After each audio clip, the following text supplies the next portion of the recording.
A paz do Senhor, sejam bem-vindos a mais uma EBD comentada online. Quem vos fala é o pastor Mário Luna. Nós estamos aqui hoje para podermos estudar mais uma lição da EBD e quero começar fazendo uma oração. Senhor nosso Deus e Pai amado e Pai querido, em nome do Teu Filho amado Jesus Cristo, Senhor, estou aqui diante da Tua presença para poder gravar mais esta aula, que o Senhor possa iluminar a minha mente, para que eu possa, Senhor, passar, Pai querido, Pai amado, para os alunos aquilo que realmente é a Tua palavra, não aquilo que eu penso, não aquilo que eu acho. Que o Senhor ilumine a mente também daqueles que vão estar estudando, aprendendo, Senhor querido, assistindo este vídeo, Senhor. Que o Senhor venha dar compreensão a eles sobre o assunto tratado nesta lição, em nome de Jesus. Amém.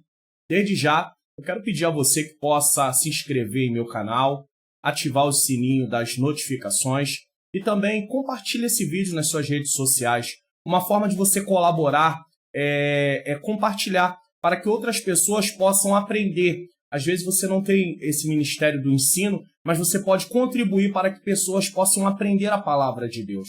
Então não deixe, tá? Dê uma pausa aí no vídeo, compartilhe lá no seu Facebook, mostre lá para as pessoas que a palavra do Senhor é importante para que haja transformação nas nossas vidas em geral, né? Não só na vida delas, mas na nossa vida também, em nome de Jesus. Hoje, nós vamos estar estudando aí a lição de número 10, a última defesa de Jó.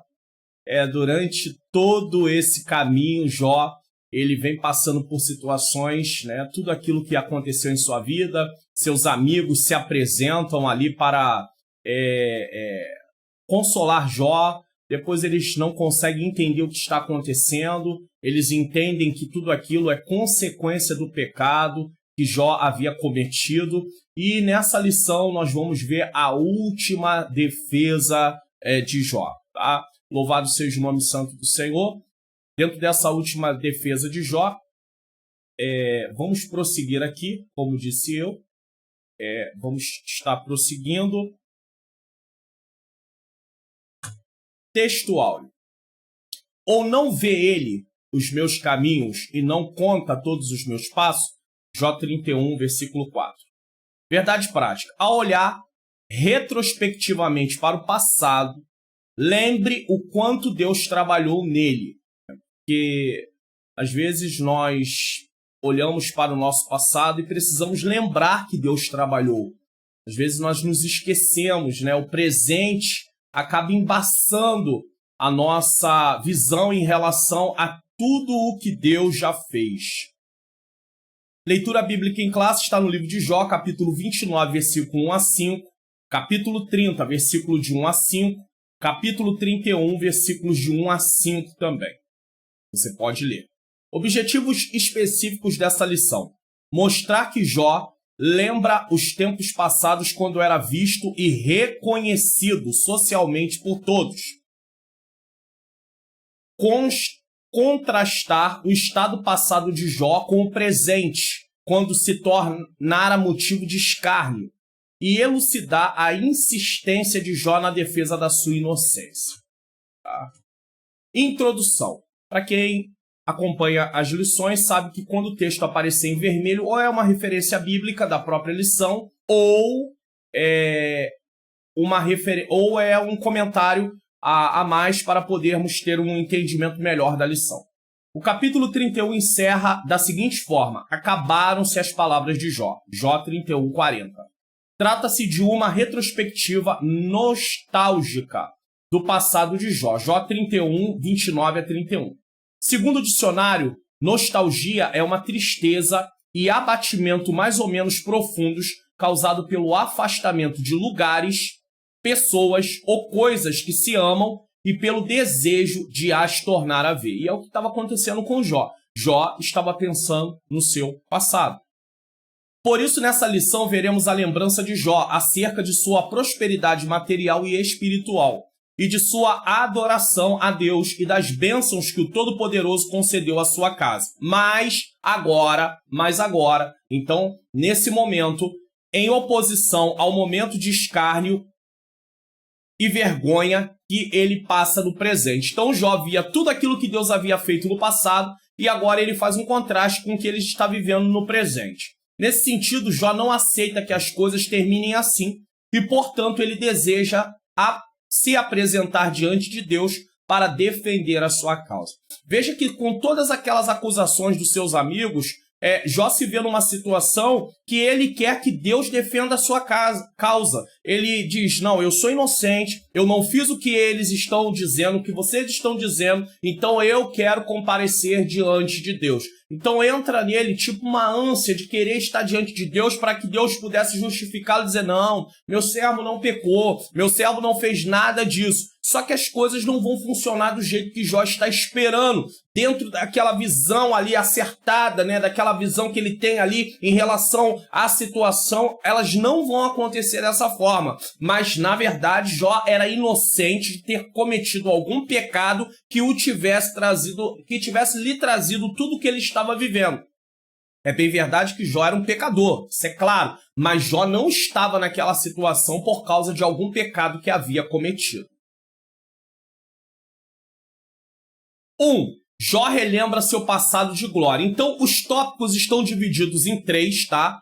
Os tópicos são 3. Um vai falar do passado, o outro vai falar do presente e o outro vai falar de um futuro. Então, vamos ter sempre isso em mente. A defesa de Jó concentrada no passado, no presente e na esperança de um futuro, nesse caso. Jó faz uma retrospectiva de sua vida. Ele pôde ver o quanto foi abençoado em seu passado. Infelizmente, muitas parcerias nos momentos de sucesso acabam em solidão nos momentos difíceis. Quem sabe você que está assistindo essa aula já passou por isso ou conhece alguém que já experimentou essa realidade.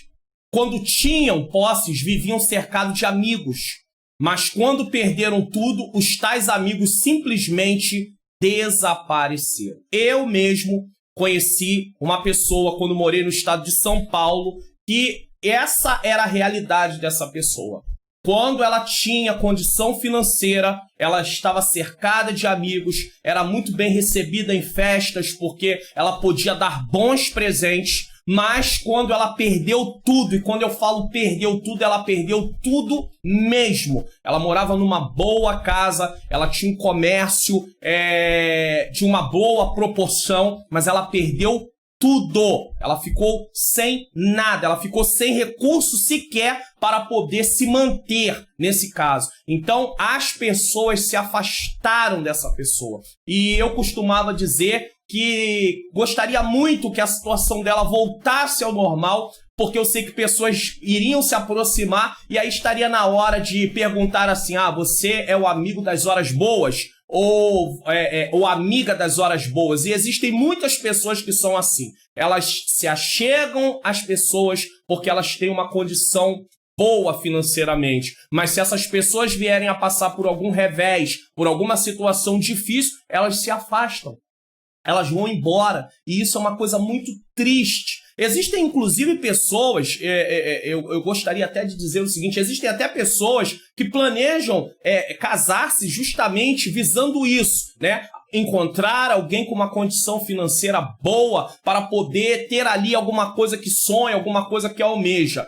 Não é errado que você tenha você tenha o desejo de ter condições de vencer e tudo, mas se a motivação do seu casamento, você vai usar isso como motivação principal do casamento, você não está preocupada com a questão do alinhamento do que é um casamento, dos papéis, da questão do amor, de uma aliança, você está preocupado em primeiro lugar com estabilidade financeira, isso pode trazer grandes problemas para o casamento. Por quê? Porque de repente aquela pessoa pode perder as coisas, a situação financeira pode não andar de acordo com aquilo que você estava esperando e de repente você pode querer não estar mais casada ou casado, nesse caso também, porque acontece com homens também, porque a motivação do casamento era a vida financeira. Então não deixe isso acontecer, nem nas amizades, nem tampouco num casamento, porque isso vai trazer sérios problemas. Nós não podemos nos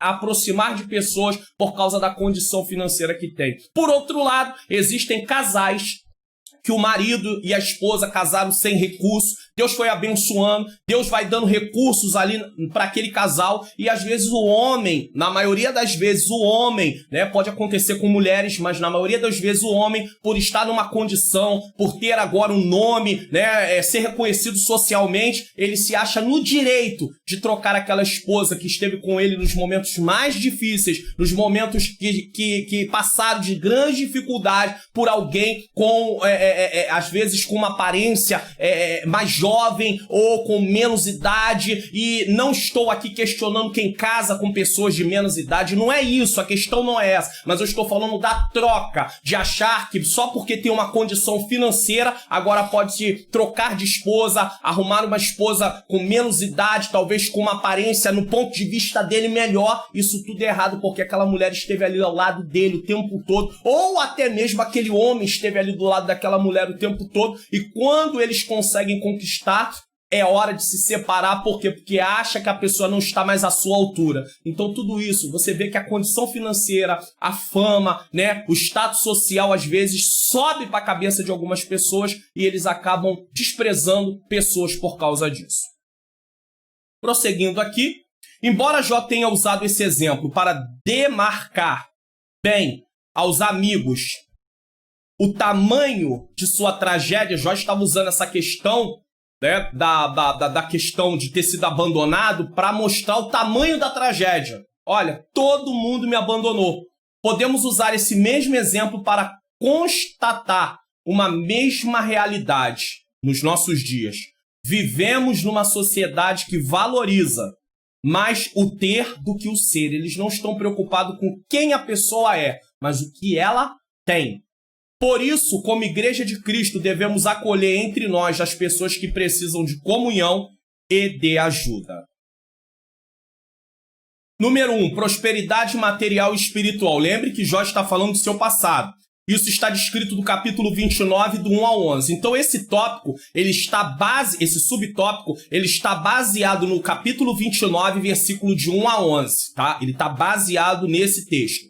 Jó demonstra um sentimento nostálgico, né? Já falamos que isso é ter uma certa tristeza por causa de coisas, de pessoas que já não estão mais ali, são lembranças com relação ao seu passado. A primeira coisa que se lembrou desse passado glorioso foi a comunhão que ele desfrutou com Deus. Jó 29, versículo 2 e 4. É bom lembrarmos aqui que quando fala que ele lembrou, né, da comunhão que ele tinha com Deus, da comunhão que ele desfrutava com Deus, é porque na visão deles, quando a pessoa estava fazendo aquilo que era agradável a Deus, ele teria sobre si bênçãos. Jó está passando por um momento tão difícil que ele lembra da comunhão que tinha com Deus, porque o momento que ele está vivendo parece que ele perdeu essa comunhão com Deus. Inclusive, os amigos falavam muito sobre isso. Então, é citado isso aqui nesse texto. Jó 29, versículo 2 e 4, diz o seguinte. Jó dizendo, quem me dera ser como eu fui nos meses passados. Aqui é uma pista, porque há estudiosos que acreditam que esse momento de Jó durou anos. Mas Jó está falando aqui de meses. Então, não podemos assim quantificar, né, quantos meses foram, qual foi o tempo. Mas não parece um período muito longo, até porque se fosse um período muito longo, com certeza Jó não aguentaria, nem Jó, nem nenhum ser humano. Então, ele fala assim, quem me dera ser como eu fui nos meses passados, como nos dias que Deus me guardava. 4. Como era nos dias da minha... Aí ele já vai um pouco mais atrás do passado. Tá? Primeiro ele fala do passado, mas de um passado não tão distante. Depois ele fala de um passado mais distante, que era o dia da sua mocidade. Quando o segredo aqui é a amizade de Deus estava sobre a minha tenda. Então Jó fala de um momento de comunhão com Deus, e ele retrata esse momento de comunhão com Deus, comparando a questão do que ele está vivendo. Então para Jó é o seguinte, se eu estou vivendo esse momento da forma que eu estou vivendo, e vamos entender que no início Jó disse, Deus deu, Deus tirou, louvado seja o nome do Senhor, mas vem os amigos, acusam Jó de pecado. Isso foi desgastando Jó, ao ponto de Jó estar praticamente sem esperança. Então Jó começa a dizer, quem me dera ser como nos meses passados, como nos dias em que Deus me guardava, porque se eu estou passando pelo que eu estou passando, é porque eu não estou mais, Deus não está mais tendo a comunhão que ele tinha comigo. E não era isso que estava acontecendo, mas Jó se sentia assim, esse é o ser humano falando, é a natureza do homem caído falando, né, diante de uma situação que ele não sabe o que fazer. E quantos de nós, às vezes, nos encontramos da mesma forma? Nós não sabemos o que fazer diante de tal situação. Eram lembranças de um passado que não mais existia. Ele lembra que Deus o protegia, Jó 29:2, suas bênçãos sobre ele e sua família, Jó 29:3, sua orientação em meio às dificuldades. Então ele fala sobre a proteção de Deus, sobre as bênçãos sobre a sua família, sobre a orientação no meio das dificuldades. Jó 29:3, inclusive, diz, quando fazia resplandecer a sua candeia sobre a minha cabeça e eu, com a sua luz, caminhava pelas trevas. Jó sabia o que fazer diante das dificuldades, né? E a presença real de Deus na vida dele. Então ele fala sobre as bênçãos da família, ele fala sobre a orientação nas dificuldades, e ele fala sobre a presença real. E quando fala de presença real, Jó está falando aqui de algo interessante. Por quê? Porque ele entendia o seguinte, se ele estava vivendo o que estava vivendo, né? Ele chegou a esse ponto. No início ele não estava falando dessa forma, mas ele chegou a esse ponto. Se ele estava vivendo o que ele estava vivendo, a presença real de Deus não estava mais com ele. Porque não era possível a presença de Deus estar com ele e ele continuar aquele sofrimento do jeito que estava sofrendo, certo? Ele entendendo isso, tá? Ele entendendo. Jó 29:5 diz o seguinte, quando o Todo-Poderoso ainda estava comigo e os meus meninos em redor de mim. Aí Jó faz uma lembrança, Deus abençoando, os filhos ali junto, Jó tinha a oportunidade de fazer sacrifício, para poder o Senhor não trazer nenhuma punição sobre seus filhos caso eles houvessem pecado. Já fazia o trabalho de um sacerdote ali da casa, do seu lar, ainda antes da lei ser ali instituída por Deus através de Moisés, usando Moisés nesse caso. Então Jó se lembra disso, dos filhos vivos, chama ele de meninos, é até uma fala normal nos nossos dias. Tem pessoas que têm filhos aí de 30, 40, meu menino, meu filho, as crianças, alguém acha isso um absurdo, mas não é um absurdo. Para os pais, os filhos sempre vão ser meninos, vão ser sempre as crianças, né? Os filhos é a forma de falar carinhosa que os pais têm. Jó, portanto, havia sido um homem grandemente abençoado por Deus. Não, Jó não havia sido, Jó continuava sendo. Porém, para ele não estava mais sendo, porque nesse momento a coisa estava terrível para a vida dele, né? Jó, diante de todo aquele sofrimento, começa a lembrar que Deus o abençoara tanto material como espiritualmente. Porém, ele vê isso como um passado, pois suas palavras demonstram que as bênçãos faziam parte do passado. Sendo assim, Deus já não era com ele. Essa é uma reação do ser humano diante do sofrimento. Pensamos logo que Deus nos abandonou. Será que a ausência na vida de Jó de algumas coisas apontava para o abandono de Deus? Será que a ausência de algumas coisas na vida de Jó apontava para a ausência, o abandono, de Deus na vida dele? Será que a ausência de algumas coisas na nossa vida aponta para o abandono de Deus na nossa vida? Nós temos que parar e pensar nisso. Precisamos pensar nisso. E a resposta é claro que não. Jó só estava ainda vivo porque Deus limitou a ação de Satanás. Quantas vezes eu e você, diante de momentos difíceis, achamos que Deus nos abandonou? Achamos que estamos entregues a nosso próprio momento. Estamos por conta própria. Isso não é verdade. Deus não nos abandonou. Porque se Deus tivesse nos abandonado e dito, não quero mais nada contigo, o maligno, os demônios, eles teriam toda a chance de nos destruir, porque são seres que estão acima de nós eles são seres espirituais, então nós não temos a menor chance contra eles nesse caso. Mas não, Deus não nos abandonou. Olha o que o texto bíblico vai dizer em relação a Jó lá no início. Jó 2,6. E disse o Senhor a Satanás: eis que ele está na tua mão. Deus permite Satanás tocar em Jó. Poupa, porém, a sua vida. Limitação. Satanás não pode fazer nada que Deus não permita. E aí talvez você pense: pastor Mário Luna, então me diz uma coisa. Existem tantas coisas que estão acontecendo na minha vida e eu vou entender que Deus está permitindo isso, mas Deus é sádico? Deus se agrada de ver as pessoas sofrendo? Bom, primeiro, nós para entendermos isso, precisamos compreender a questão do sofrimento. Quando Deus fez o homem e fez a criação, e ali cria o homem e depois cria a mulher, Deus fez tudo perfeito. A desordem que existe entre nós tem a ver com a queda do homem.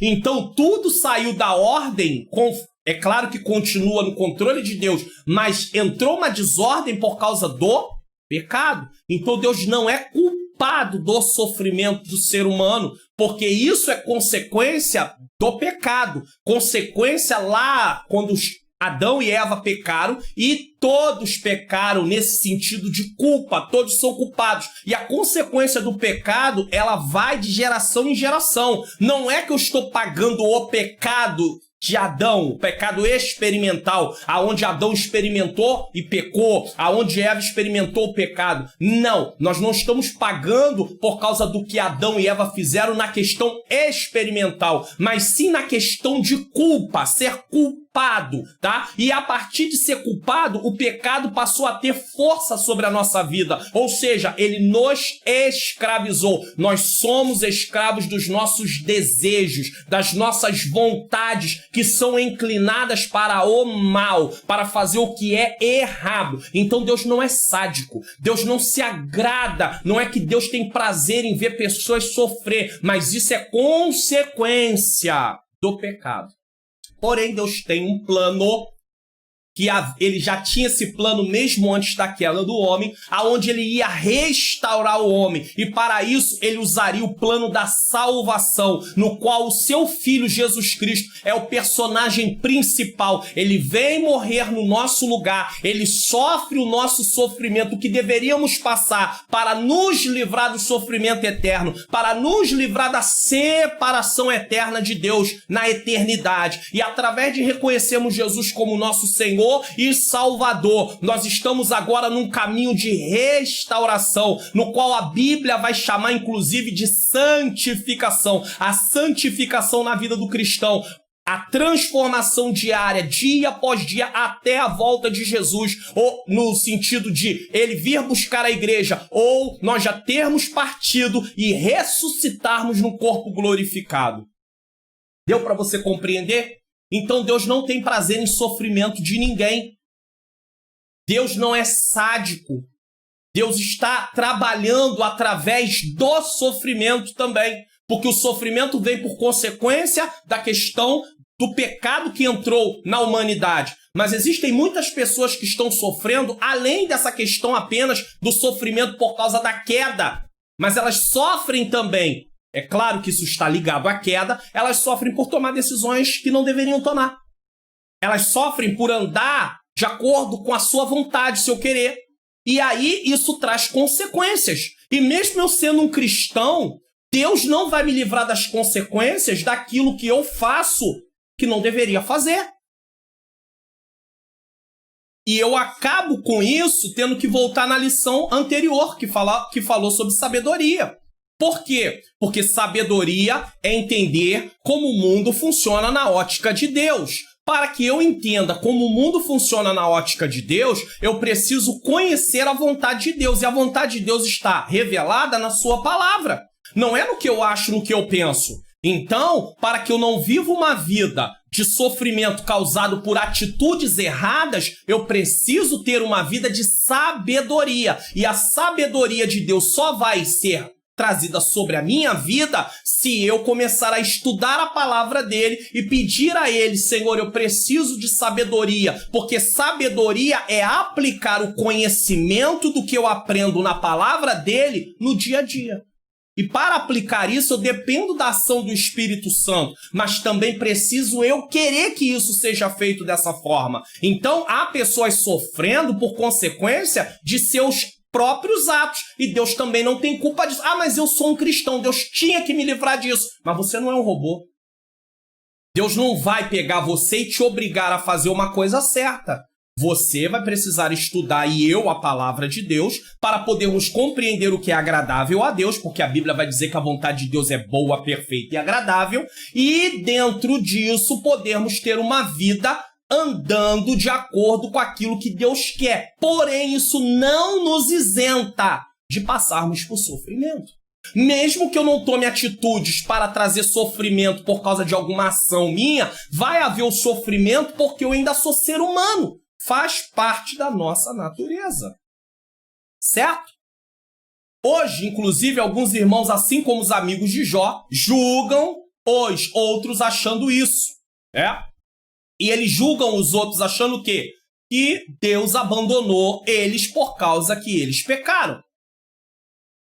Diferente de Jó, que não tinha a revelação completa, a Bíblia, em sua época, nós cristãos precisamos entender que os sofrimentos fazem parte da vida humana, já falei sobre isso, e podem se intensificar por sermos cristãos. Passamos em uma lição que falamos sobre a questão do cristão passar por tribulações, por aflições, por perseguições. Então, por ser cristão, isso pode se intensificar. Talvez não tanto no Ocidente, ou seja, desse lado do mundo, mas há países onde a palavra de Deus não pode ser pregada, e ser cristão se declarar cristão é pena de morte, ou seja, vai morrer porque é um cristão. Então, ser cristão pode intensificar o sofrimento na nossa vida. Precisamos entender isso. Mas eles não apontam que Deus nos abandonou. Isso não. Deus não compactua com o pecado. Entenda? Deus não compactua com o pecado. Deus não compactua com o pecado. Mas se o ser humano está disposto, através da ação do seu Espírito Santo, do Espírito Santo de Deus, se arrepender de seus pecados, Deus está pronto a lhe perdoar. Tá bom?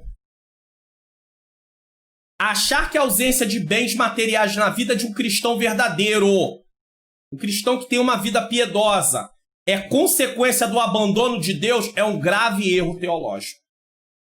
Ele tem uma vida piedosa, ele sabe que tem uma vida piedosa, mas as pessoas acham que ele não tem porque ele está passando dificuldades materiais e isso é consequência de Deus ter abandonado ele. Isso é um erro teológico.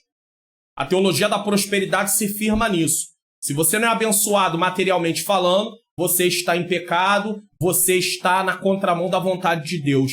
Quem foi que disse que a nossa vida espiritual vai ser avaliada pelo que nós temos? Jesus até tratou disso, mas eles torcem o texto da palavra de Deus, pegam outros textos, isolam os textos, para poder dar base a uma teologia que Deus não tem compromisso com ela. Eu não estou dizendo que Deus não prospera, Deus prospera sim. E prosperidade não está ligada apenas a bens materiais. O que Jó fazia mostrava, o sucesso na vida de Jó, se nós pudermos usar essa palavra, as coisas darem certo na vida de Jó, mostrava que Deus estava prosperando a sua vida.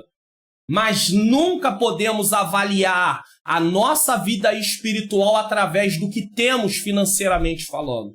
Porque a nossa vida não consiste nos bens que temos. Jesus falou isso sobre aquela parábola do fazendeiro que tinha plantado e aí não dava, o seu celeiro não cabia aquilo que ele ia colher, e aí ele diz, não vou destruir, vou construir um celeiro maior, e ele disse que a sua alma ia se fartar, e aí brada uma voz e diz, louco, essa noite pedirão conta da sua alma, e o que tu tens preparado é para quem?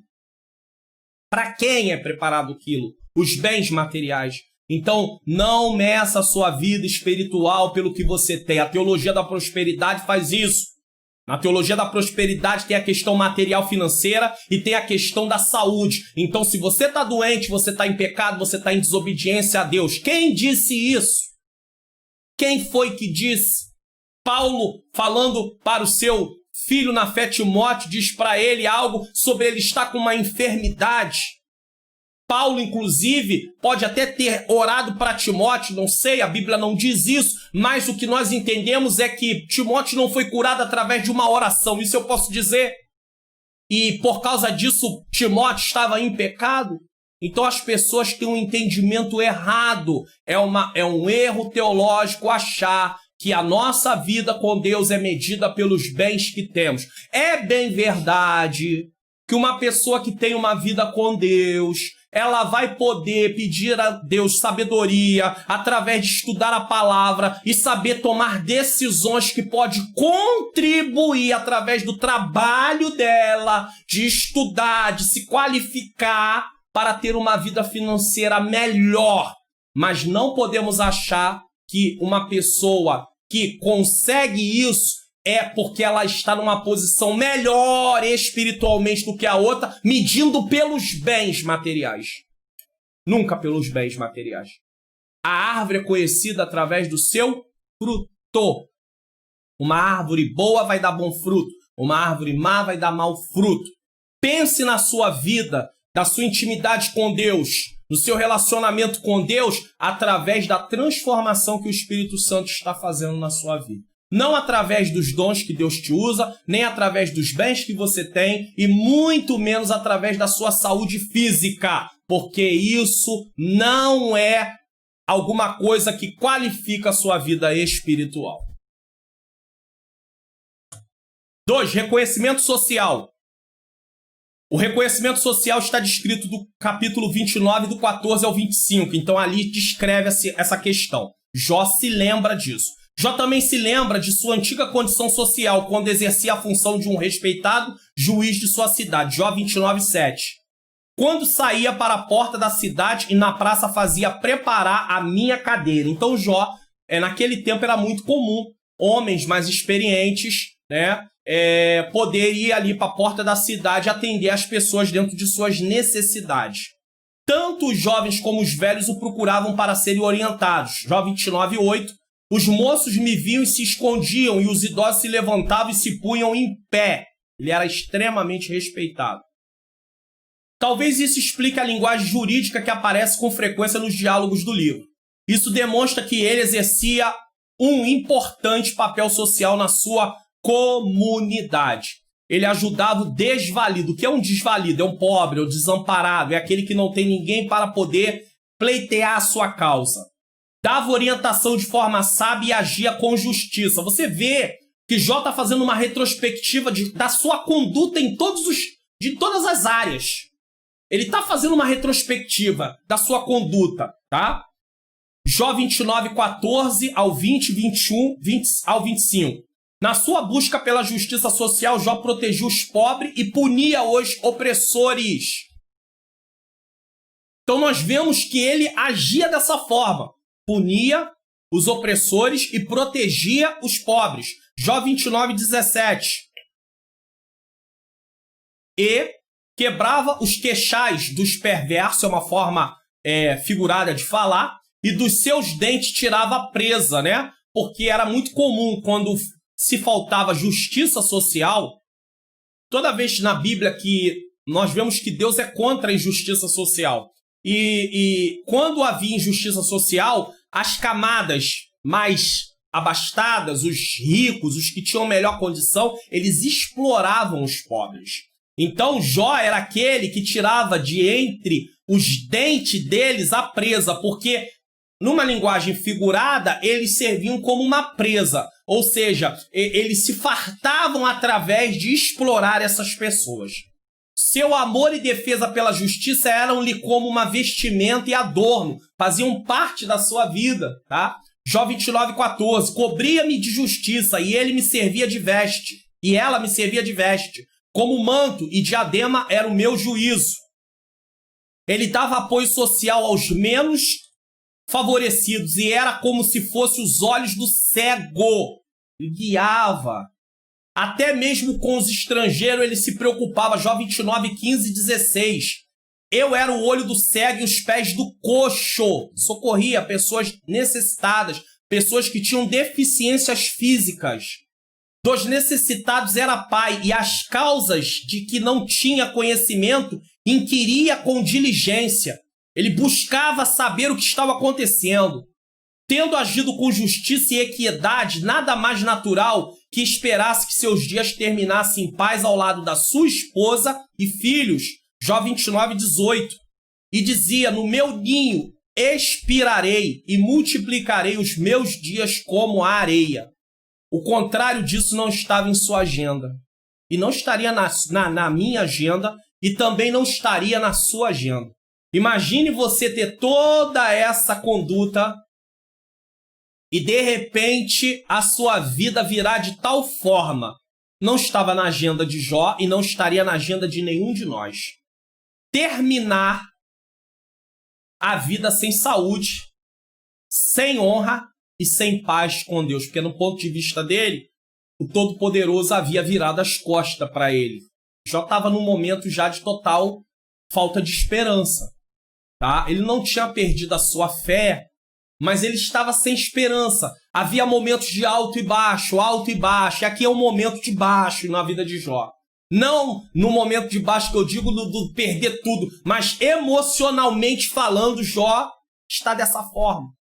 No tempo de Jó havia o entendimento que servir a Deus com fidelidade os livraria de tudo que Jó estava passando. Quando lemos vários livros do Antigo Testamento, observamos como Deus era contra a injustiça social. Agora lá está Jó lutando contra algo que Deus era contra. E mesmo assim o dia mau chegou para Jó. Jó fazia aquilo que era agradável a Deus, mas o dia mau chega para ele da mesma forma. Imagine alguém desfrutar de um grande reconhecimento e de uma hora para outra perder tudo isso. Para explicar tudo o que estava acontecendo, seus amigos nos capítulos anteriores o acusaram de ter pecado.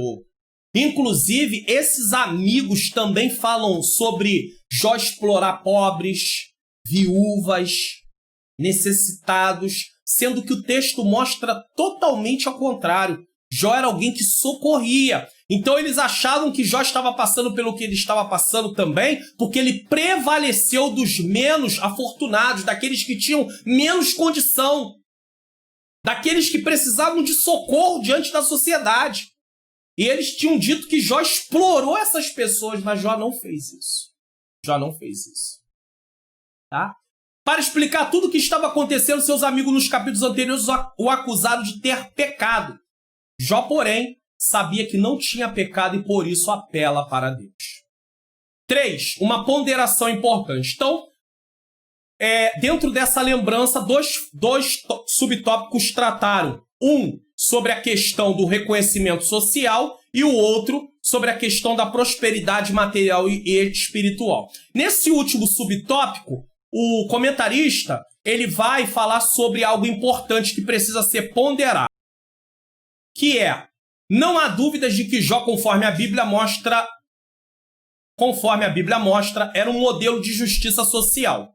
Todavia, devemos ter o cuidado de não transportar para dentro do texto bíblico nenhuma teoria moderna dos nossos dias de justiça social firmada em valores, isso aqui é muito importante, tá? Materialistas contrários aos defendidos nas Escrituras. De fato, ele era um homem que defendia a justiça social, mas nem de longe se pode classificá-lo como um socialista nos termos modernos, porque o socialismo nos termos modernos é algo firmado em valores materiais. E o caso de Jó não tinha, ele não estava firmado em valores materiais, mas ele estava firmado em valores espirituais. Isso seria forçar o texto, ir além do que está escrito e sobrepor o pensamento político na Bíblia. Então, colocar algo que lá na Bíblia não está. É importante pontuar essa questão de justiça social de Jó com socialismo nos termos modernos. Inclusive, existem cristãos que querem usar o exemplo de ou usa o exemplo de Atos 2, 44 e 45 como exemplo de socialismo. Quando Lucas escreve em Atos 2, 44 e 45, todos os que creram estavam juntos e tinham tudo em comum, vendiam suas propriedades e bens, distribuindo o produto entre todos, à medida que alguém tinha necessidade. O que ele quer dizer é que todas as necessidades estavam sendo atendidas por outros crentes, mesmo que tivessem que vender as coisas que possuíam a fim de ajudá-los. Essas coisas não era moradia, a casa própria, né? Algum bem que era de uso do seu dia a dia, não era isso. Mas eles tinham alguns bens a mais e eles resolveram vender de acordo com a necessidade das pessoas. E isso voluntariamente. Isso era feito voluntariamente. Não removia, mas presumia a propriedade privada. Então, nós podemos ver aqui que a propriedade privada é demonstrada, porque eles vendiam o que era de propriedade deles. De fato, toda a Bíblia, tanto no Novo quanto no Antigo Testamento, assume a legitimidade quanto à necessidade da propriedade privada. Não roubarás não faz sentido onde ninguém tem o direito de possuir o que lhe pertence. O que Deus diria não roubará? Se aquilo não fosse de propriedade particular, então não teria o mandamento não roubará, porque aquilo pertenceria a todos. A razão pela qual eu saliento que tudo isso se dava sem coerção, voluntariamente, não forçado, é por causa de uma forte ênfase que Paulo coloca em dar aos pobres em 2 Coríntios capítulo 8 e capítulo 9. Voluntariamente, não com tristeza ou por necessidade. Esse texto aqui, essa parte do texto aqui em vermelho, um pedaço dele foi escrito por John Piper. Por isso que ele diz que a razão pela qual ele salienta que tudo isso se dava sem coerção. Por que ele fala sem coerção? Porque no socialismo é feito com coerção, e você vai entender já já. Então ele usa o texto de 2 Coríntios capítulo 8 e capítulo 9 para mostrar que Paulo fala sobre dar voluntariamente, sem tristeza ou por necessidade. Não, Paulo fala, não, você vai fazer isso voluntariamente. O socialismo não se encaixa nesse padrão aqui, porque não é voluntariamente. Você vai ver que não é voluntariamente, tá? Já o socialismo é um sistema econômico e social que, através de coerção legal, governamental ou militar, né, pode ser o governo, ou pode ser o governo não em mão de militares ou na mão de militares. Em outras palavras, você vai para a cadeia se não o fizer, estabelece a propriedade social em detrimento da propriedade privada. Então, aquilo faz parte agora do governo e o governo vai distribuir de acordo com aquilo que ele achar. Né? Então não tem mais bens, né? Não tem a questão da propriedade privada. Tem a propriedade social, faz parte como um todo. Em outras palavras, o socialismo toma emprestado os objetivos compassivos do cristianismo em atender à necessidade das pessoas. Então ele pega emprestado essa questão de atender às necessidades, de ajudar o próximo. Tá, ele pega isso emprestado. A ideia ele pega emprestado, mas a forma como ele faz isso não está em acordo com a Bíblia. Vamos entender isso. Então ele pega essa ideia emprestada enquanto rejeita a expectativa cristã de que tal compaixão não seja coagida. Por quê? Porque ela é feita através da ação do Espírito Santo. Eu oferto porque o Espírito Santo de Deus trabalha na minha vida e eu vou ofertar. Eu entendo que Deus é dono de tudo. E se ele me proporcionou condição de ter o recurso material, eu tendo essa condição posso socorrer aquele que precisa. Mas isso é através de uma ação do Espírito de Deus na minha vida e não através da coação. Ou você entrega ou você vai preso. Não é assim. Apesar de Deus ser a favor da justiça social, ele é contra as pessoas serem coagidas a praticá-la. E é aí que está o grande problema, sabe por quê? Porque há muitas pessoas, há muitas igrejas que querem ensinar as pessoas a ofertar, a devolver o dízimo usando coação. Se você não fizer, Deus vai fazer isso contra você. Se você não fizer, Deus vai fazer aquilo contra você. Deus vai matar, Deus vai enviar enfermidade, Deus vai tirar tudo que você tem. Então as pessoas fazem por coação. Não por amor, não voluntariamente. Isso não é bíblico. Mas ensinar as pessoas através da Bíblia dá muito trabalho. Então é melhor intimidá-las logo. Intimida logo. Olha, se você não der, você vai ver só o que vai acontecer. Mas se você der, Deus vai te dar 100 vezes mais. Baseado em que texto da Bíblia? Ah, pastor, tem lá um texto que vai falar sobre uma multiplicação de Deus dar muitas vezes mais. Mas você pode criar doutrina em cima de um único texto? Sabe o que é isso? É falta de estudar a interpretação bíblica. Se estudasse interpretação bíblica, não fariam isso. Agora eu estou falando da interpretação bíblica séria. Não é essa hermenêutica capenga dos dias atuais, a hermenêutica moderna, capenga, aonde cada leitor interpreta a Bíblia de acordo com aquilo que ele pensa. Isso não é hermenêutica séria. Isso não é interpretação bíblica séria. Então, é muito triste ver as pessoas tendo que ofertar, entregar o dízimo por coação. Pare de fazer isso. Ensine as pessoas a fazerem isso por reconhecimento de quem Deus é. Dono de tudo. Nos permitiu estar aqui na terra. Nos permitiu granjear recursos financeiros. Através de nos dar ar, através de nos dar saúde, através de nos dar condições, através de nos dar matéria-prima. Porque nós temos que usar matéria-prima para poder criar algumas coisas, fabricar algumas coisas, melhor dizendo, e aí nós temos um coração que passa a ser generoso e quer contribuir.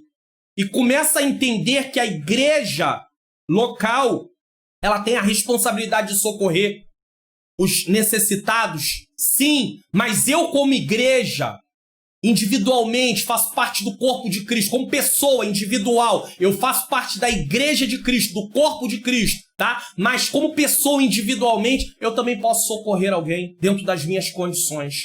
Eu posso devolver o dízimo, que o dízimo é devolvido no lugar onde eu congrego. Eu não posso pegar o dízimo do Senhor e começar a sair por aí ajudando pessoas, porque não é isso que a Bíblia ensina, é devolver aonde eu congrego. E dos 90% que sobra, eu posso querer tirar mais alguma coisa para ajudar alguém. Aí já é a minha parte. Porque eu não posso gastar a parte que não é minha. Você pode gastar a parte de um dinheiro que não é seu? Se você o fizer, estará fazendo algo errado. Então, o dízimo é devolvido na igreja que você congrega. Pastor, olha só. Eu tô com um problema. Porque aonde eu congrego, eu estou achando que o dinheiro está sendo usado indevidamente para coisas que não podem ser usadas. Não é uma questão tipo, comprou um ventilador e eu achei que não era para comprar ventilador. Colocou ar-condicionado. Não, pastor, eu estou falando assim de o dinheiro está sendo usado para fins próprios da liderança. Bom, você acha isso? Você tem prova disso? Isso é verídico? Então, o mais correto seria você chegar e conversar sobre a questão de ver como é que o dinheiro está sendo usado. Se isso não te convencer e a liderança estiver extremamente endurecida, sabe o que você pode fazer que vai resolver esse problema? Orar ao Senhor e mudar de igreja local.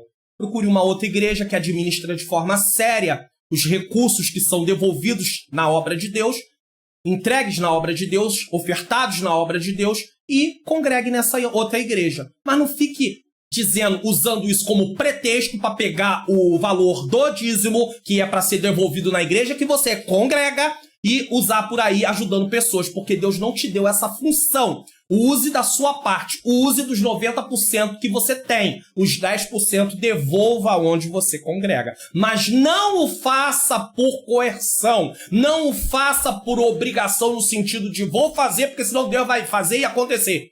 Faça com coração voluntário e Deus estará abençoando sua vida. Apesar de Deus ser a favor da justiça social, ele é contra pessoas serem coagidas a praticá-las, como eu já disse. No cristianismo, isso é resultado da ação do Espírito Santo em nossos corações. Já falei. Jó só agia com justiça social através da graça de Deus que estava sobre ele. Então, a justiça social descrita na Bíblia não tem nenhuma relação com o socialismo moderno, que não acredita sequer em Deus e se baseia em princípios materialistas. Síntese do tópico 1. Jó relembra seu passado de prosperidade material e espiritual, bem como a sua atuação social. Então ele relembra a questão material dele, a questão espiritual dele, porque ele ligou a questão material à questão espiritual. Se eu estou bem materialmente, então eu estou bem espiritualmente. E não era bem assim, né? Jó não estava bem materialmente, espiritualmente Deus não havia o abandonado, apesar dele estar se sentindo abandonado, nesse caso. E a questão também da sua atuação social, do reconhecimento que ele tinha diante da sua sociedade. Agora nós vamos falar do presente, o estado presente de Jó. Falamos do passado, agora vamos falar do presente de Jó. Jó lamenta seu estado presente. Infelizmente, o presente de Jó teve mais força para embaçar o seu passado. Ele não conseguia recuperar a esperança. É muito importante fazermos esse exercício retrospectivo, mas sem, contudo, perder a esperança. Porque às vezes a gente vai lembrar de tudo que Deus já fez, no momento nós estamos passando por algumas dificuldades, mas nós não podemos perder a esperança pensando que Deus fez no passado, porque era conosco, e no presente nos abandonou. Não, Deus não nos abandonou. O que Deus fez em nosso passado deve nos trazer esperança para o presente. Tudo isso só é possível uma vez que estamos em Cristo. Do ponto de vista humano, é impossível recuperar a esperança diante da tragédia. Não tem como.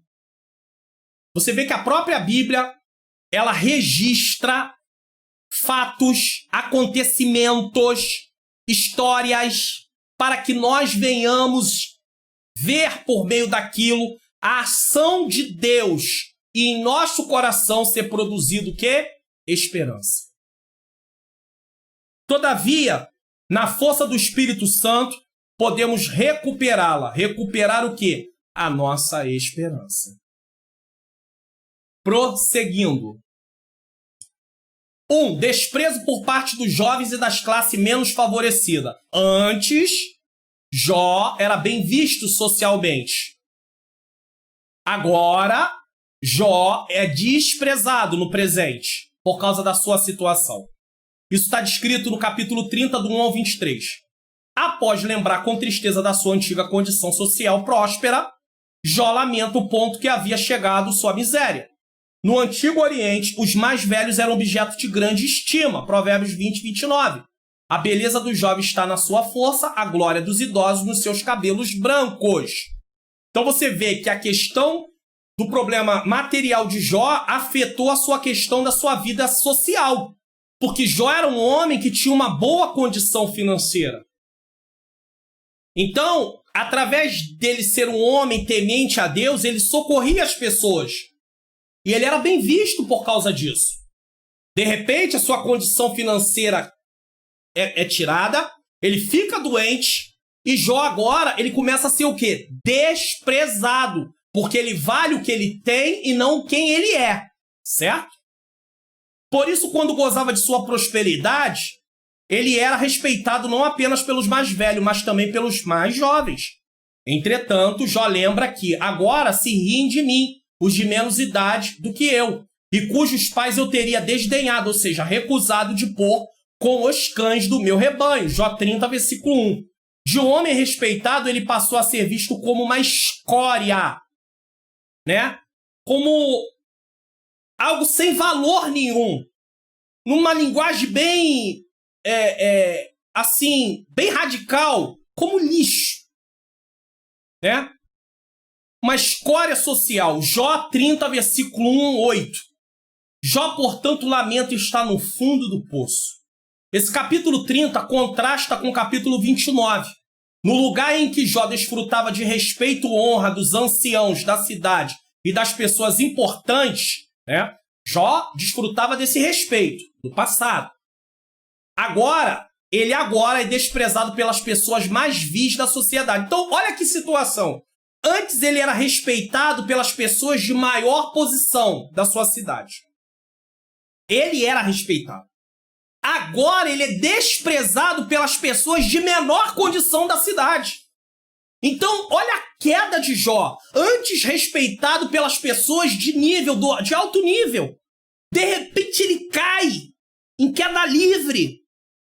E chega ao ponto de ser desprezado. Não só pelas pessoas de maior condição os anciãos da cidade. Não! Agora ele é desprezado pelas menores, pelas pessoas as pessoas mais desprezadas, ou seja, as pessoas que tinham menos condição, as pessoas que estavam à margem da sociedade. Numa linguagem mais atual, Jó era respeitado por juízes, por desembargadores, se fosse o caso. É só uma comparação, se fosse nos nossos dias, por homens letrados, autoridades, deputados, tá? Só que quando Jó cai, Jó agora, ele era respeitado por esse tipo de homens. Agora, Jó é desprezado por mendigos. Deu para entender? Por moradores de rua. Até essas pessoas desprezam Jó. Como esse homem estava se sentindo? Como? Veja bem que não é uma questão dos juízes, dos delegados, dos desembargadores estarem desprezando.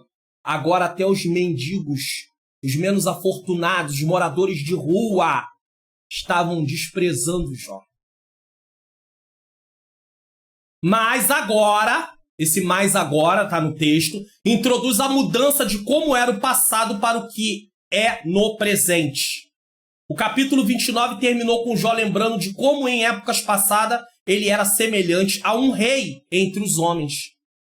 Agora, mesmo homens mais jovens, cujos pais Jó não consideraria aptos para serem os cães do seu rebanho, o menosprezavam.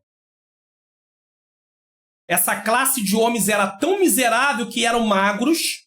Preste atenção quem eram esses homens. Por isso eu fiz uma comparação devido à fome.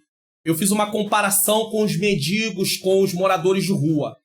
O único alimento que eles podiam obter era a produção escassa das áreas desertas.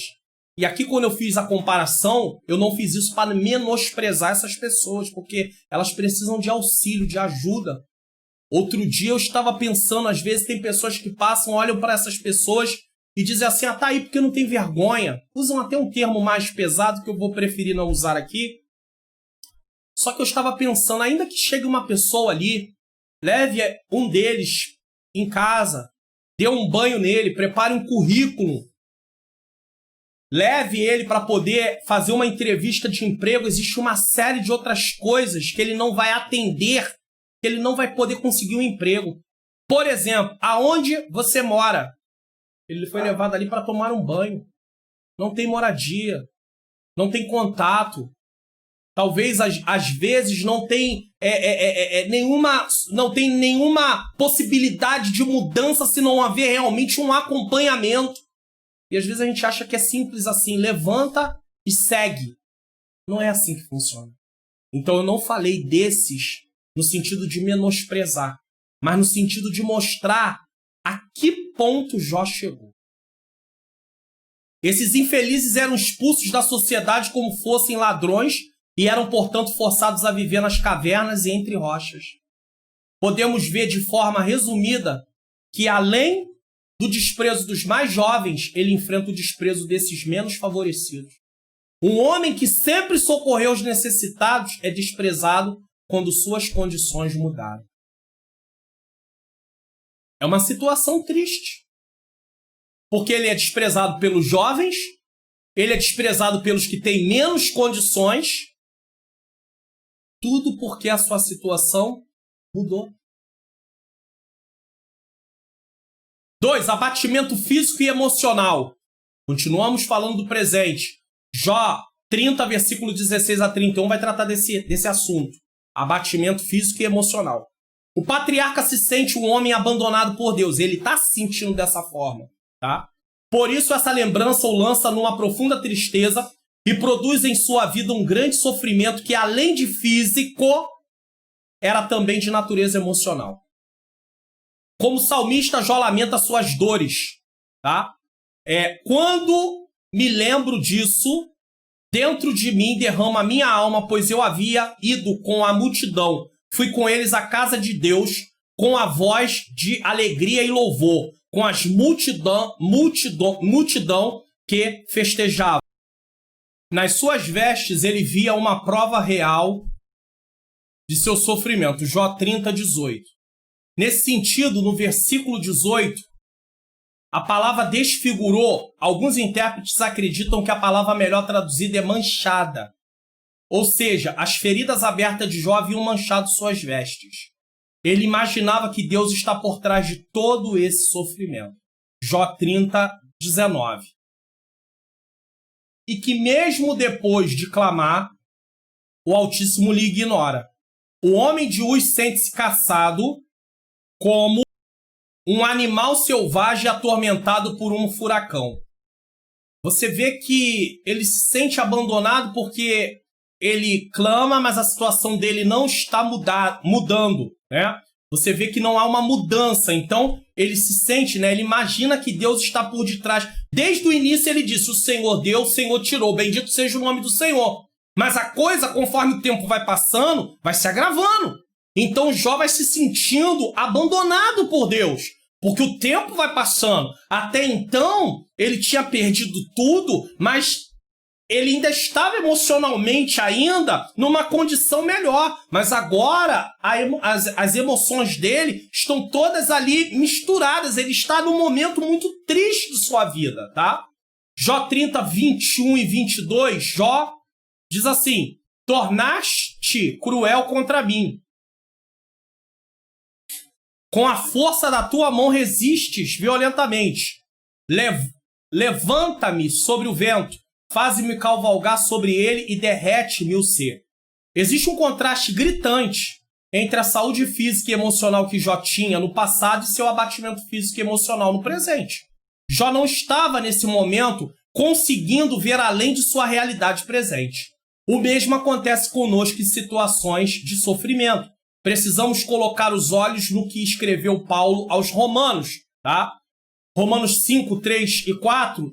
E não somente isso, mas também nos gloriamos nas tribulações, sabendo que a tribulação produz paciência. Tribulação está se sentindo imprensado, tá? Então a tribulação produz a paciência. A paciência, ela tem a ver com suportar um peso extremamente pesado sem estar disposto a se mover. Ou seja, paciência está ligada à perseverança.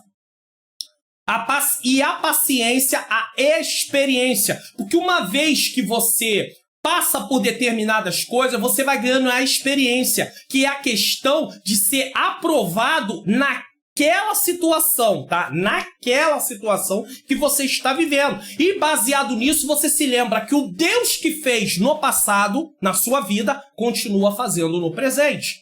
E a experiência é esperança.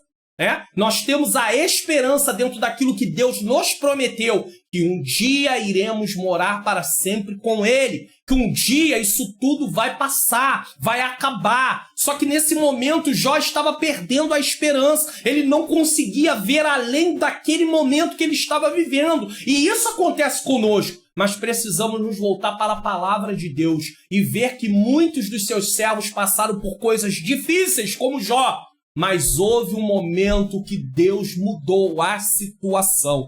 E mesmo que esse momento ele não aconteça visivelmente aqui nessa terra, no sentido de eu sempre passei muitas dificuldades na área financeira ou outras dificuldades na área de saúde e parece que sempre foi assim, vai chegar um momento que isso vai acabar. Porque quando recebermos um corpo glorificado, isso não vai ter mais. Então eu não estou aqui para tentar explicar tudo o que você está passando.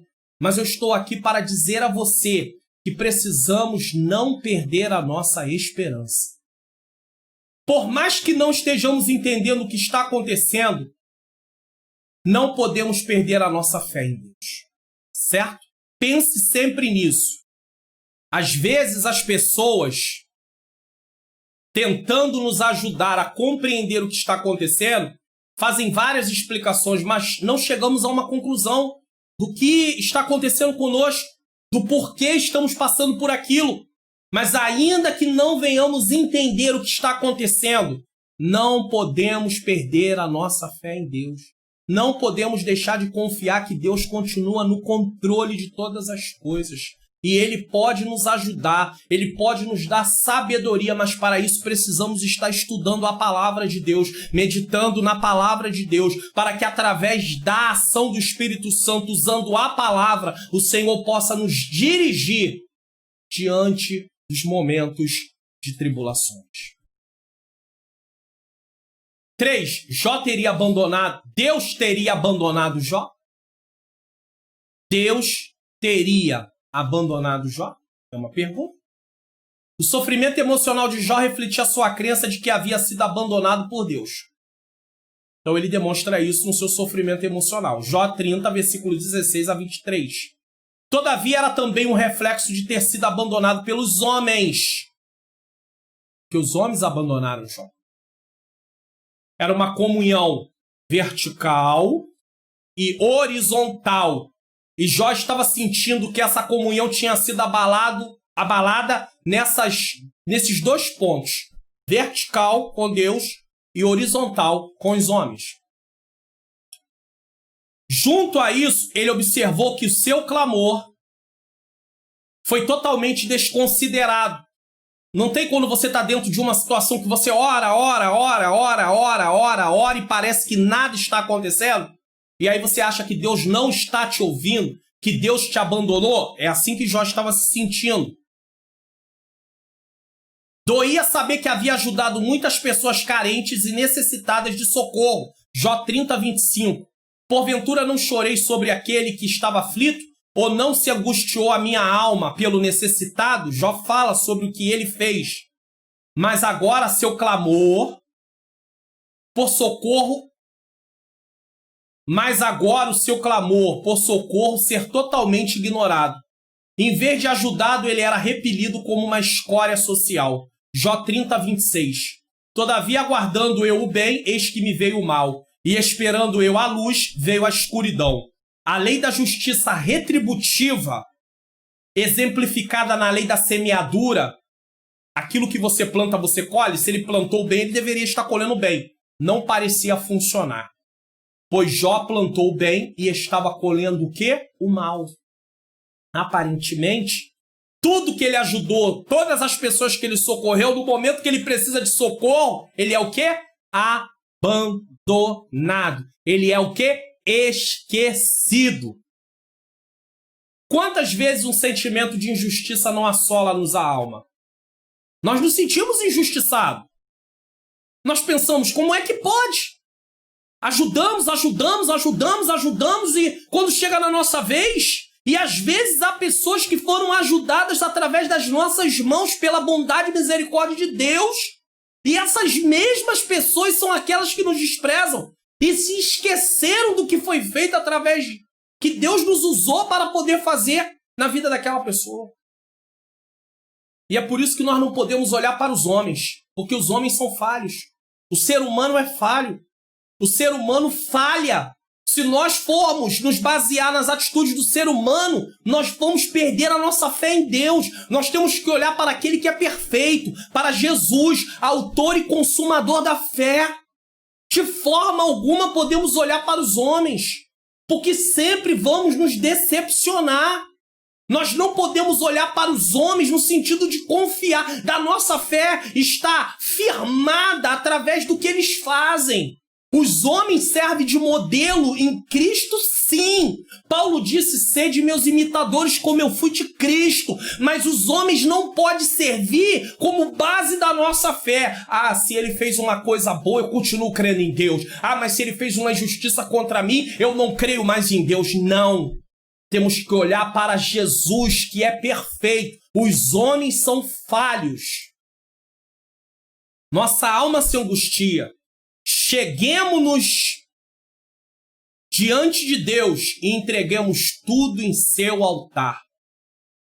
Haverá momentos que você não vai entender o que está acontecendo, não vai ter explicação do que está acontecendo, eu também não vou ter entendimento do que está acontecendo, não terei explicação do que está acontecendo, mas nós precisamos confiar em Deus. Ainda que nós estejamos orando e parece que Deus não está nos respondendo, o silêncio de Deus também é resposta. Continue confiando. Continue buscando. Continue orando. Não perca a sua fé. Como cristão, precisamos entender que quase sempre não haverá explicação para o que está acontecendo conosco. Deus tem formas de agir que estão muito distantes do nosso entendimento. Isso é claro. Enquanto Jó agonizava e se debatia em seus porquês, assim como muitos de nós fazemos, Deus estava trabalhando nos bastidores e no final Jó iria visualizar o resultado, ainda que sem explicações, porque Deus não se apresentou para explicar nada para Jó. Deus não abandonou Jó. Deus não abandonou Jó. E também não nos abandonará. Deus não abandonou Jó e não vai nos abandonar. Não vai. Continue confiando nisso. Síntese do tópico 2. O estado presente de Jó é marcado pelo desprezo do jovem, das classes necessitadas e pelo abatimento físico e emocional. E o último, nós falamos do passado, ele relembra de tudo que viveu. Nós falamos do presente, ele relembra do que está acontecendo agora, os desprezos, como foi dito aqui, sobre o desprezo do jovem, das classes dos necessitados e do abatimento físico e emocional. E, por fim, nós vamos falar do futuro em aberto de Jó. Jó em defesa da sua ética sexual. Então, Jó agora vai falar, ele vai trazer, dentro do seu discurso, comportamentos que ele tinha na esperança de poder ser tido como inocente. Porque a prática daquilo que era ensinado para eles era importantíssimo. Então Jó se baseia no seguinte: eu não pequei. Eu fiz isso. Então, eu sou inocente, Deus vai me inocentar. Era assim que Jó estava. Por isso ele faz essa última defesa. Jó em defesa da sua ética sexual. Jó 31, 1-4. Seus amigos silenciaram. Jó sabe que nada está resolvido. O futuro ainda está em aberto e se mostra incerto. Os amigos falaram. Chegou uma hora de se calar. Haverá alguma resposta para Jó? Ao querer mostrar sua inocência, Jó ainda sente a necessidade de se defender. A primeira defesa dele é em relação ao comportamento ético sexual, dizendo que sempre se comportou com integridade em todas as esferas da sua vida. Então Jó usa isso com a argumentação que ele era inocente. Nos versículos 1-4 do capítulo 31, ele mostra, por exemplo, que jamais permitiu desvios de seu comportamento sexual, fazendo uma aliança com os próprios olhos para evitar a luxúria. O que é luxúria? Comportamento desregrado com relação aos prazeres do sexo, lascívia e concupiscência, melhor dizendo. E a impureza quando olhasse para uma donzela. Então, ele havia feito um concerto de não olhar com olhar de cobiça, de desejo, tá? Segundo o ensino do Novo Testamento, somos estimulados também a fazer um concerto com os próprios olhos. Mateus 5, 27-30. Ouviste o que foi dito aos antigos: não cometerás adultério. Eu, porém, vos digo, quem diz? Jesus, que qualquer que atentar numa mulher para a cobiçar, guarde essa palavra porque nós vamos explicá-la, já em seu coração cometeu adultério com ela. Portanto, se o teu olho direito te escandalizar, arranca-o e atira-o para longe de ti, pois te é melhor que se perca um dos teus membros do que todo o teu corpo seja lançado no inferno. E se a tua mão direita te escandalizar, corta e atira para longe de ti, porque te é melhor que um dos teus membros se perca do que todo o seu corpo seja lançado no inferno. Quando Jesus usa essa linguagem, ele está falando de algo com peso para mostrar, tá, que a questão de cobiçar, a questão de adulterar era tão grave que Jesus está dizendo o seguinte: é melhor perder um membro do que ir para o inferno por causa da cobiça, por causa de se deixar levar pelo desejo. Jesus não está dizendo para ninguém cortar braço, arrancar o seu olho. Jesus está mostrando a gravidade do problema. Então ele fala uma coisa que aos nossos olhos é extremamente, nos traz assim, nos confronta gravemente. Como assim arrancar meu braço? A minha mão? Como assim arrancar meu olho? Mas Jesus está mostrando esse pecado. É tão a gravidade da situação que Jesus fala, seria melhor arrancar um olho, seria melhor arrancar a mão do que perder a sua vida indo para o inferno por causa disso. Mas ele não está mandando arrancar olho, ele não está mandando arrancar mão. Ele está dizendo sobre o peso disso. Então, arranque o olho no sentido de deixar de olhar, de deixar de querer, de desejar, nesse sentido, certo? Jesus fala de uma forma literal, mas não mandando fazer, e sim mostrando a gravidade da situação. Tiago, em sua carta, descreve como a cobiça nos leva ao pecado. Veja bem, Tiago 1, 14 a 15, diz: ao contrário, cada um é tentado pela sua própria cobiça. O que é cobiça? Desejo pecaminoso. Quando esta o atrai, seduz.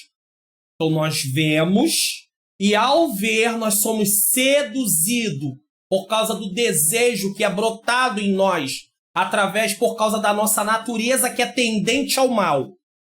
Então a cobiça, depois de haver concebido, o que isso significa?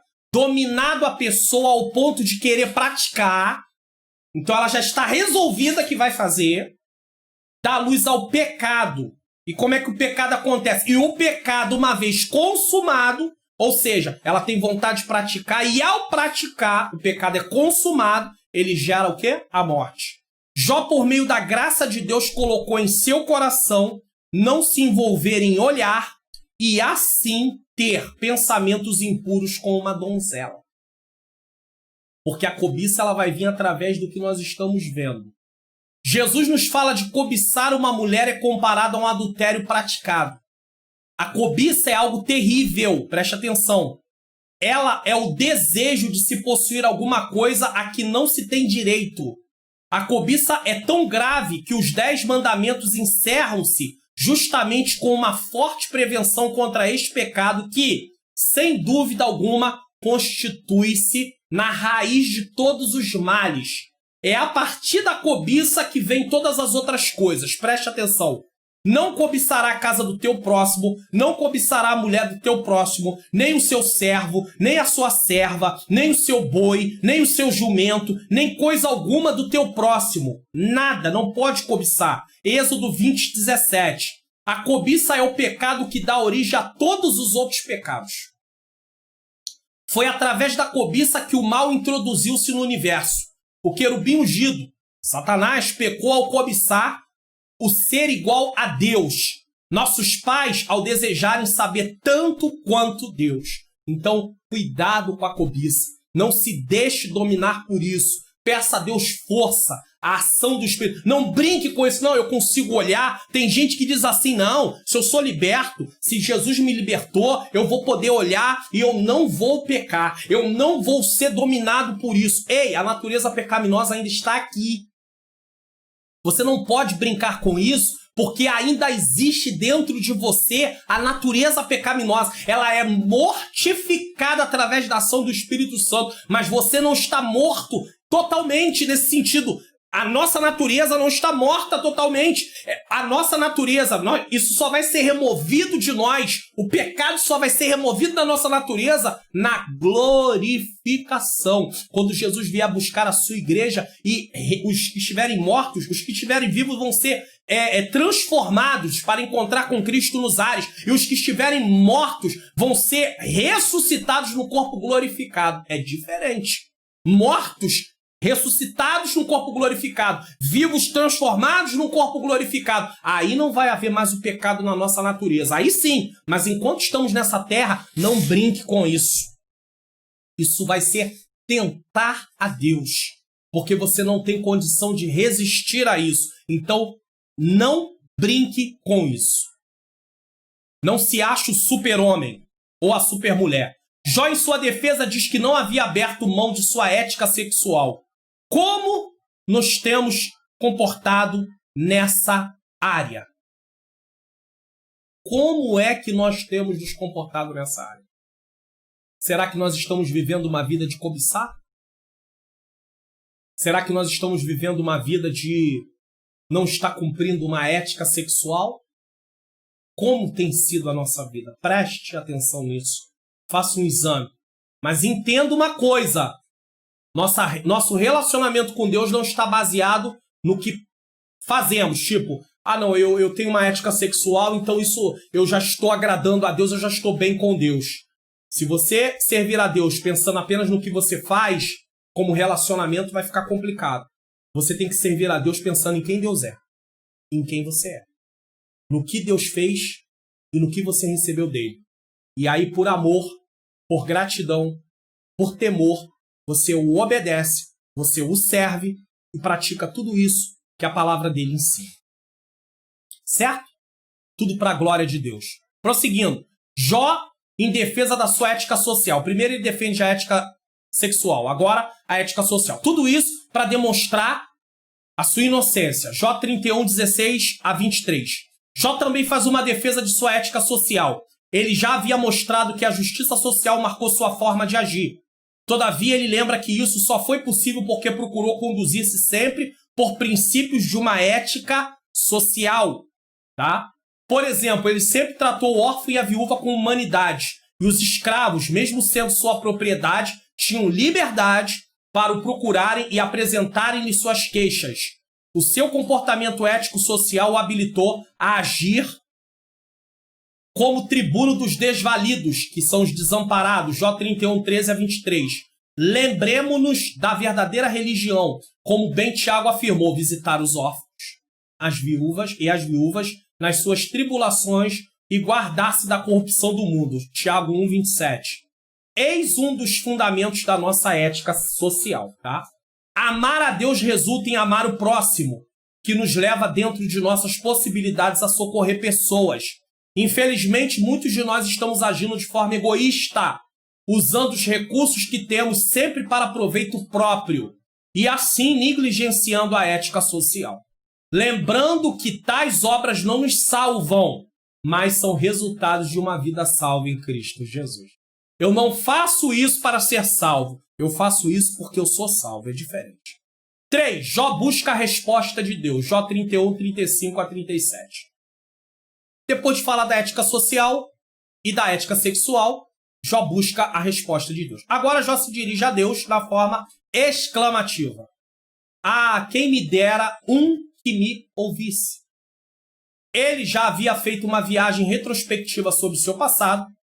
Agora ele faz uma análise sobre a situação presente, mas seu olhar está no futuro.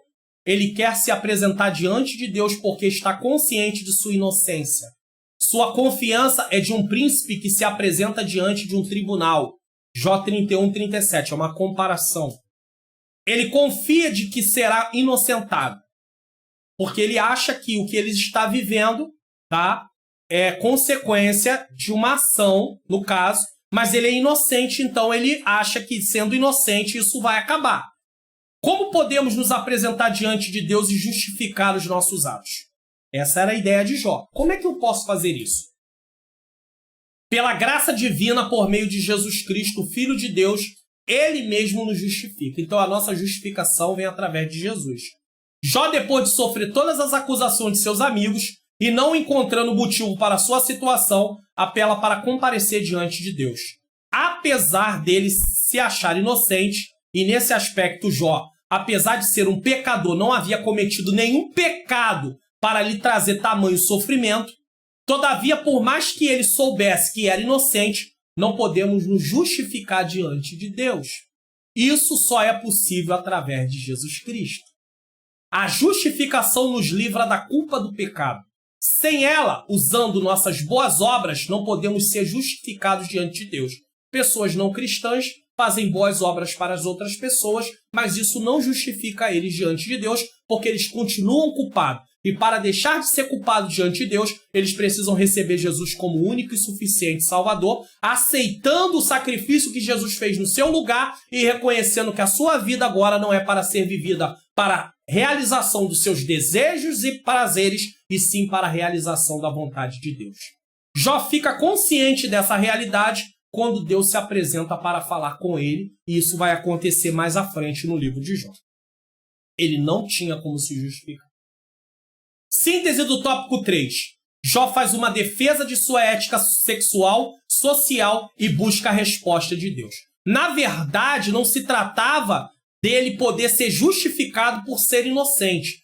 Tratava-se de Deus, quando Deus fosse se apresentar, quando Deus se apresentou a Jó, Deus estava ali para mostrar para Jó que não era uma questão de ser inocente ou não ser inocente que tinha trazido a ele aquele momento. Não tinha nada a ver com essa questão. Então Jó ia entender que ele não poderia se justificar diante de Deus. Conclusão. Nessa lição vimos que Jó se lembrou de seu passado abençoado e de como agiu com integridade e humanidade com o próximo. Nunca havia agido de forma injusta com ninguém, nem tampouco cometido pecados que o desonrassem moralmente. Sua integridade estava intacta, assim ele acredita que chegou o grande momento de se apresentar diante de Deus e receber dele o veredicto de que é um homem injustiçado e inocente. E aqui nós encontramos uma questão.